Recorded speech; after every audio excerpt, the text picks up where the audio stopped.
আচ্ছা, আমরা আজকে ওয়েস্টমিনস্টার ব্রিজ উইলিয়াম ওয়ার্ডসওয়ার্থের লেখা এই কবিতাটা পড়ব। এবার এই কবিতাটা হচ্ছে একটা সনেট, সেই জন্য আমাদের প্রথমে জানতে হবে হোয়াট ইজ সনেট।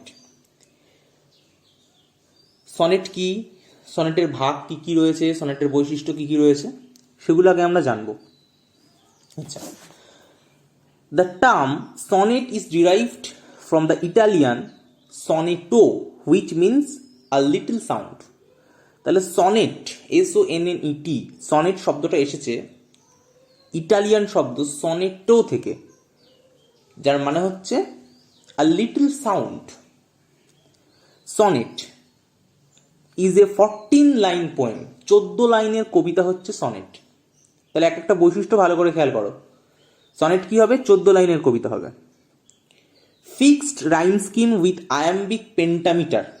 আচ্ছা, এবারে আয়াম্বিক পেন্টামিটার কি সেটা একদম কবিতার শেষে আমি বলে দেবো। রাইম স্কিম কি সেটাও কবিতার শেষে বলে দেবো। আপাতত জানো যে সনেটের রাইম স্কিম মানে ছন্দটা একটা ফিক্সড থাকবে এবং আয়াম্বিক পেন্টামিটারে লেখা হবে।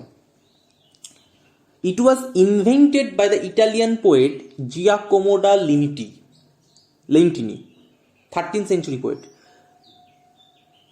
প্রথম সনেট আবিষ্কার করেন ইটালিয়ান কবি জিয়াকোমো ডা লেন্টিনি। আচ্ছা, রাইটার অফ সনেট সনেটিয়ার, যারা সনেট লেখে তাদেরকে সনেটিয়ার বলে। যেমন কবিতা লিখলে পোয়েট, নোভেল লিখলে নোভেলিস্ট, ড্রামা লিখলে ড্রামাটিস্ট, এসে লিখলে এসেইস্ট, সেই রকম যারা সনেট লেখে তাদেরকে সনেটিয়ার্স বলে। আচ্ছা, generally we read 4 types of sonnets in literature. সাধারণত সাহিত্যে 4 ধরনের সনেট আমরা পড়ি। কি কি? পেত্রার্কান সনেট বা Italian sonnet, Shakespearean sonnet, Spenserian sonnet, Miltonic sonnet. তার মধ্যে তোমাদের 11-এ রয়েছে পেত্রার্কান সনেট, আর 12-এ গিয়ে একটা শেক্সপিয়ারিয়ান সনেট রয়েছে। আচ্ছা, the most famous Italian sonneteer was Francesco Petrarch, so Italian sonnets are called as Petrarchan sonnet. Sonnet আবিষ্কার করেছে জিয়াকোমো ডা লেন্টিনি, কিন্তু সনেটকে বিখ্যাত করেছে ফ্রান্সিসকো পেত্রার্ক। সেই জন্য ইটালিয়ান সনেটের আরেক নাম হচ্ছে পেত্রার্কান সনেট, কারণ উনিও ইটালিয়ান সনেটিয়ার ছিলেন পেত্রার্ক। সেই জন্য ইটালিয়ান সনেটকে আমরা কি বলি? পেত্রার্কান সনেট বলি, পেত্রার্কের নাম অনুসারে। মানে ইটালিয়ান সনেটের ধারায় যে কবিতাগুলো লেখা হবে, যেমন আমাদের ওয়েস্টমিনস্টার ব্রিজ, এটা তো আর পেত্রার্কের লেখা না বা জিয়াকোমো ডা লেন্টিনিরও লেখা না, এটা লেখা ওয়ার্ডসওয়ার্থের। কিন্তু ওয়ার্ডসওয়ার্থ পেত্রার্কের ওই ধারাটা, পেত্রার্কের ওই স্টাইলটা কপি করে লিখেছে নিজের মতো করে।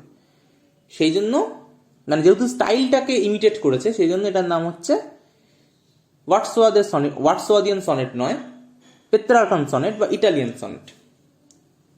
আচ্ছা, the most popular subject of sonnet is love. সনেটের সব থেকে পপুলার সাবজেক্ট কি?